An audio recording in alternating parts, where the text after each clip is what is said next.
Okay, thought I'd do a quick little intro overview kind of video for this Enterprise C kit that's going to be my entry into the HLI Hobbylink International 60th anniversary Star Trek group build. So thanks Kenny and guys for setting that up. It's a great idea. Really looking forward to seeing everyone's entries. This is a great model. I've built this a couple of times. I've built the original opaque one and drilled the windows out. I've built the Pro Shop Clear version, done it the old paint and scrape way. I've never done one of these translucent ones. This is the 2022 release, and it's the same kind of translucent plastic they've used on the Voyager, Enterprise D, and maybe another kit that I'm forgetting. So I'm kind of looking forward to that. And I've been going back and watching our good friend, our late friend, Boyd Crompton's Trekworks videos, God rest his soul, and looking at his Enterprise E video because a while ago, probably 4 or 5 years now, he used that paint and scrape method on just a plain white styrene kit, the Enterprise E, but he primed it with just a standard acrylic kind of craft paint. The idea being that your usual primers kind of bond with the plastic in such a way that might make them difficult to shift. And I've just been, you can see that patch there, just been messing about with some black acrylic just to see what it looks like. And I think it's going to look great. I think it's going to work really well. Lighting this is fairly easy because it is such a sort of spacious, large model.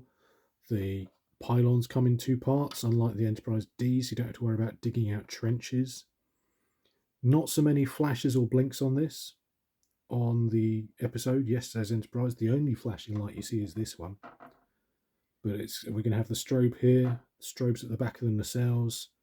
I'll place an extra one down here. There's some other static lights. There's the collision lights, etc. They don't blink. I might set them. I might have, a blink and a strobe like you see on the refit. Not sure yet. I have got I think it's a Tenor Controls actually. Is it? Yeah, it is a Tenor Controls board. I picked this up from Cosmic Scale Models in the UK. Great store. Highly recommend them. They also do some, what they're probably best known for are some bases. They do, it's kind of like a light box, and you can choose a number of options for the top. They do some fantastic pieces of artwork and schematics. I'm considering using one of those. They do look beautiful, but something about them just puts me off because you end up drilling a hole in that great piece of artwork to have a rod mounted. I don't know. I might end up just using the dome base from the kit. Nothing wrong with it. Nothing wrong with that at all. But it'd be nice to put some sort of badge on there to commemorate the group build, the 60th anniversary. We'll see. That's for later on down the line. This is going to take a little bit of time. I'm not going to rush it. We've got until September next year, 2026. It's September 25 right now. A couple of other things about this. I mean, it is a fairly accurate representation of the Enterprise C. You get the extra parts to make the Yamaguchi Zukov, various other types of Ambassador class where you can add on the lifeboats. One thing to note is this little section here. You can see that trench. That's where the extra phaser strip goes. That seems to be something that AMT themselves added. It's not on the filming miniature at all, so that's going to get filled in, sanded back, etc. No phaser strip on there.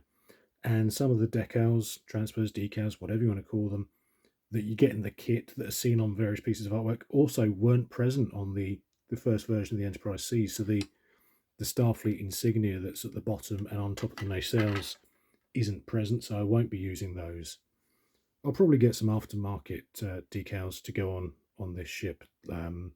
Things that are missing from the base set, like transport emitters, they're not on there, so I need to find some of those.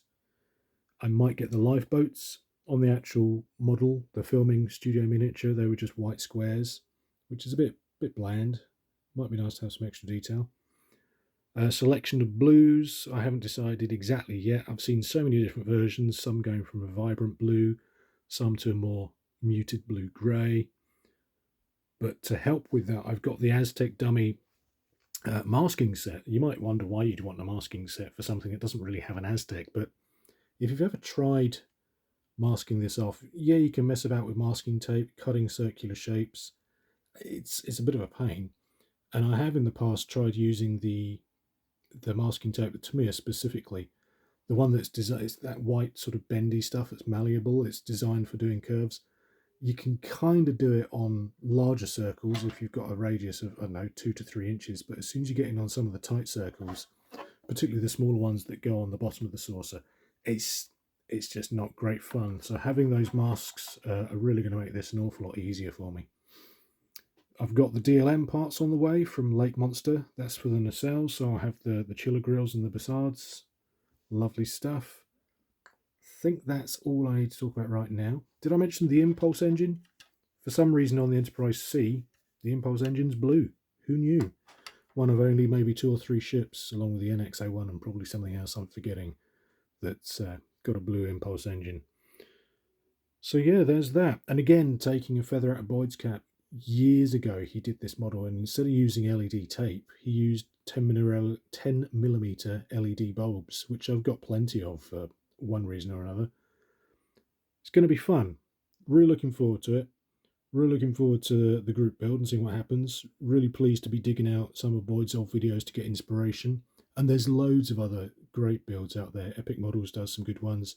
The guy who does the Ensign's chair, I can't remember his name, but his videos are great. There's some fantastic Enterprise Cs out there, and they all look slightly different. Oh, there's one other little thing. On the bottom of this saucer here, I don't know how well you can see it with the light as it is, there's these little nubs, which I suppose represent lights. Yeah, you see them there either side of where the neck would join. They're just added on at random. They weren't on the filming miniature. I've seen some people light them. I'm not going to, so they'll probably just get sliced off.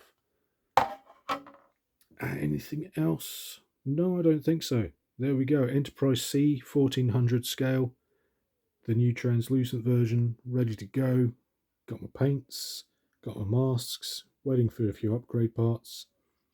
We'll see you in the next update, which might be quite soon, a week or two. I'll probably crack on with this, get so far, and then put it away for the holidays as we get into November and December, and then finish it off early next year, which might give me time for another kit, which would be something. Maybe we can really knock this out, turn this into a year of building lots of great models.